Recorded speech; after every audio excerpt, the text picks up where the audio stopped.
Hello guys, good morning to all of you and welcome to my channel GK facts 2.0। दोस्तों, आज की date है 9 जून और आज हम 9 जून से सभी करंट अफेयर के इंपॉर्टेंट क्वेश्चन को कवर करने वाले हैं और साथ में हर क्वेश्चन के इंपॉर्टेंट पॉइंट्स को भी इस वीडियो में डिस्कस करेंगे। इस वीडियो का पीडीएफ का लिंक मैंने डिस्क्रिप्शन बॉक्स में दे दिया है, वहाँ से आप लोग डाउनलोड कर सकते हैं। और जो न्यू स्टूडेंट्स हैं, चैनल को सब्सक्राइब एंड शेयर करना ना भूलें। दोस्तों, वीडियो को एंड तक जरूर देखना, क्योंकि वीडियो के एंड में मैं आपसे क्वेश्चन पूछता हूँ जिसका आंसर आपने कमेंट बॉक्स में करना है। क्लास को स्टार्ट करते हैं सबसे पहले answer of last video question से। हमारा क्वेश्चन था, हाल ही में किस देश के माउंट मेरापी ज्वालामुखी में विस्फोट हुआ है? Which countries Mount Merapi volcano has erupted recently? So किस देश में है माउंट मेरापी ज्वालामुखी विस्फोट हुआ? किस देश में है ये है इंडोनेशिया में। सो बी बिल्कुल राइट आंसर है। सबसे अधिक जो है विस्फोट ज्वालामुखी जो होती है इंडोनेशिया में है, ये आपने याद रखना है। इंडोनेशिया से बात करें तो कैपिटल इसकी क्या है? जकार्ता। करेंसी इंडोनेशिया रुपया और यहाँ के जो प्रेसिडेंट है जोको विडोडो। क्लियर है। नेक्स्ट क्वेश्चन, हाल ही में चीन पाकिस्तान आर्थिक गलियारा परियोजना के लिए भारत के विरोध को किस देश ने नकार दिया है? Which country has recently rejected India opposition to the China Pakistan economic corridor project? जो पाकिस्तान और चीन के बीच जो क्या है, एक आर्थिक गलियारा परियोजना है, क्या है, इकोनॉमिक कॉरिडोर प्रोजेक्ट है, उसको किस देश के द्वारा नकार दिया गया है? भारत के द्वारा ये नकारा है चीन ने। सो डी बिल्कुल राइट आंसर है। चीन के द्वारा जो है भारत के विरोध को नकार दिया गया है, ये आपने याद रखना है। अब बात कर लेते हैं चाइना के बारे में। इस क्वेश्चन से रिलेटेड इंपॉर्टेंट पॉइंट्स, सफलतापूर्वक एक नया महासागर पर्यवेक्षण उपग्रह ह्यांग 2D का परीक्षण किया है चाइना ने। देश ने स्कूलों में विदेशी पाठ्यक्रमों के शिक्षण को रोकने का फैसला किया। वहीं सिंथेटिक गांजा को बैन करने वाला विश्व का पहला देश है। और देश का पहला मार्स रोवर जुरोंग, क्या नाम है? जुरोंग। दोस्तों, ये टर्म्स याद रखना, जो शब्द लिखा है जुरोंग्स, लाल गिरह पर सफलतापूर्वक उतरा है। रेडियम समूह रिपोर्ट के अनुसार सबसे अधिक ग्रीन हाउस गैस, कौन सी ग्रीन हाउस गैस का उत्सर्जन करने वाला देश बना है? पहला देश है जिनने सबसे अधिक ग्रीन हाउस गैस का उत्सर्जन किया है। क्लियर है। नेक्स्ट क्वेश्चन, हाल ही में अटलांटिक महासागर में उठा पहला, नाम याद रखना, पहला तूफान कौन सा है? Which is the first hurricane in the Atlantic ocean recently? So इसका नाम क्या है? यास। ये बिल्कुल राइट आंसर है। यास में जो है एक तूफान उतरा, मतलब कि अटलांटिक महासागर में एक पहला नाम का तूफान उतरा, जिसका नाम है यास। ये भी आपने याद रखना है। क्लियर है। इस तरीके का ये तूफान, मतलब कि इस तरीके जैसे कि बवंडर सा आता है, इस तरीके का टाइप्स का दिखता है।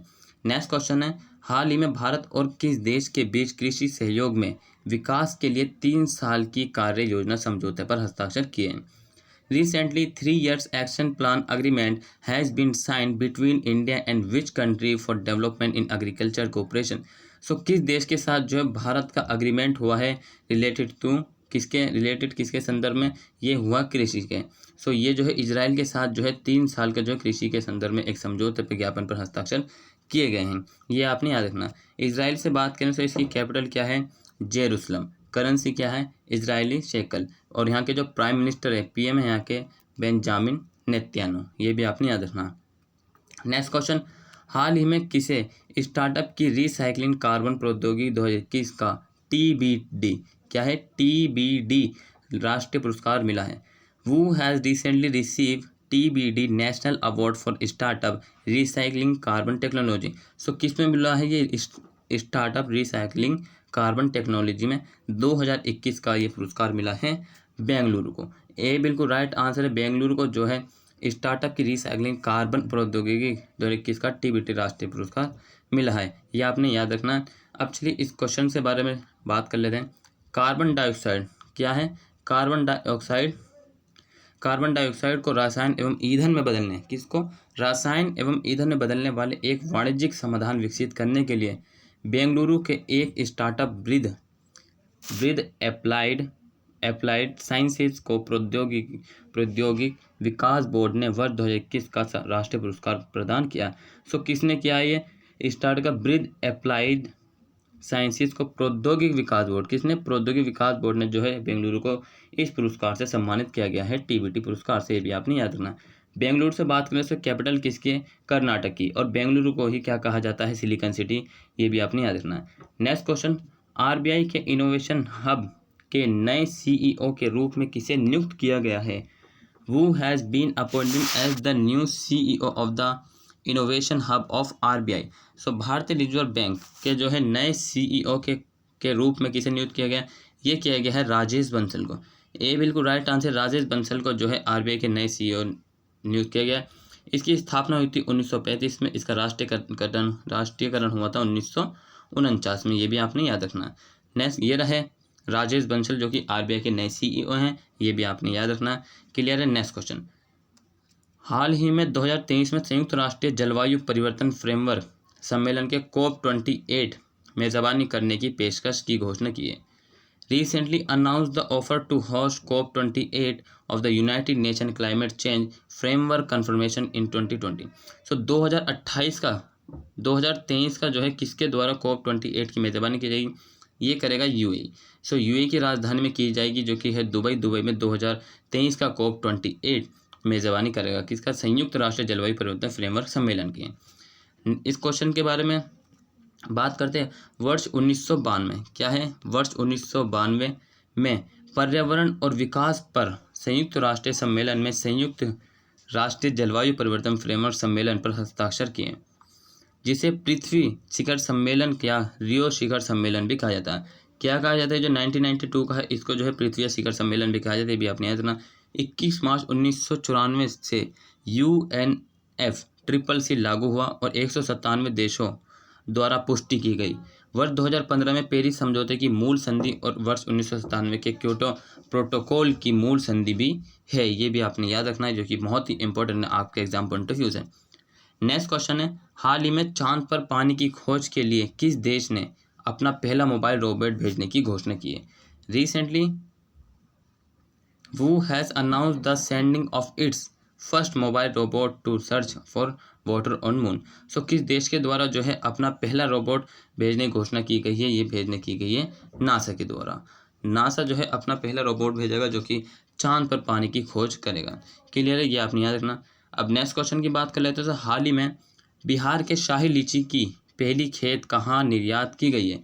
Recently the first farmland of shahi litchi of Bihar has been exported. So किस देश को जो है बिहार की जो शाही लीची है उसकी पहली खेप को निर्यात किया गया? ये क्या है? यूके को, यूनाइटेड किंगडम को जो है इसकी पहली खेप जो कि शाही लीची है इसको जो है निर्यात किया गया है। ये आपने याद रखना है। इसके बारे में जान लेते हैं बिहार के बारे में। बिहार की कैपिटल क्या है? पटना। चीफ मिनिस्टर है नीतीश कुमार। गवर्नर है फागू चौहान। लोकसभा सीट है 40, राज्यसभा सीट है 16 और विधानसभा 243। मैप में जान लेते हैं कहाँ पर है बिहार। ये रहा आपका बिहार मैप में। ये आपने याद रखना। कितने राज्यों से सीमा साझा करता है इसकी? उत्तर प्रदेश से करता है, झारखंड से करता है और किससे करता है? वेस्ट बंगाल से करता है। क्लियर है। ये आपने याद रखना। इसकी सीमा 3 राज्यों से साझा करती है। आपने याद रखना। करंट से रिलेट करें तो हाल ही में महिलाओं को 33% आरक्षण देने की घोषणा की है बिहार ने। ये आपने याद रखना। नेक्स्ट क्वेश्चन, हाल ही में भारत जैव विविधता पुरस्कार 2021 किसने जीता है? Who has recently won the Indian biodiversity award 2021। सो किसके द्वारा जीता गया 2021 का जैव विविधता पुरस्कार? ये जीता गया है शाहजी NM के द्वारा। सी बिल्कुल राइट आंसर है। शाहजी MM ने जो है 2021 का जैव विविधता पुरस्कार जीता है। इसको आपने याद रखना है। ये रहे शाहजी NM जिनके द्वारा जीता गया है जैव विविधता का पुरस्कार 2021 का। नेक्स्ट क्वेश्चन, हाल ही में आलोक रंजन झा को किस देश में भारत का राजदूत नियुक्त किया गया? Recently Alok Ranjan Jha has been appointed as the ambassador of India to which country? So किस देश में जो है आलोक रंजन को अपॉइंट किया गया है as a brand ambassador of India? So ये किया गया बेलारूस गणराज्य में। ए बिल्कुल राइट आंसर है। आलोक रंजन को बेलारूस गणराज्य में राजदूत नियुक्त किया गया है। Next question for you, MV Express Pearl जो श्रीलंका के तट पर डूब गया है किस देश का मालवाहक जहाज था?